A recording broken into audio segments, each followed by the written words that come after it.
Assalamualaikum warahmatullahi wabarakatuh, para sahabat-sahabat yang dikasihi Allah Ta'ala sekalian.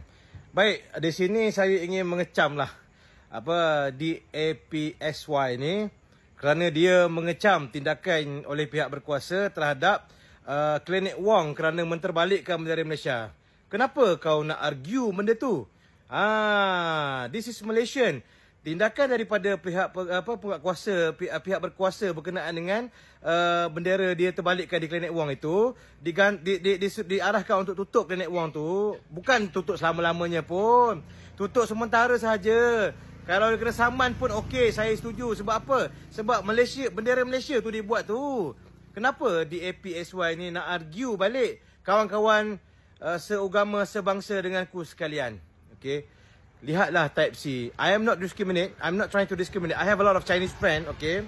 Tapi untuk Type C ni, walau macam mana pun dia tetap backup Type C. Saya bagi satu contoh dekat you all. Kita orang Melayu, kalau kita mati bawa motor atas highway, mati tepi jalan, ada tak orang Type C nak berhenti tolong you tukar, repair ke apa ke? Saya tak pernah dengar lagi. Saya bukan nak mendiskriminasi, tapi Type C tetap akan dengan Type C. Okay. Jadi saya nak menyeru untuk kita ni, orang Melayu yang beragama Islam, janganlah kita berpecah belah. Bersatu padu, kita teguh, bercerai, kita roboh. Ingat, bangsa lain, bangsa yang minoriti boleh bersatu dan dia jadi kuat. Apatah lagi kita ni bangsa yang majority. Ni tanah tumpah darah kita ni.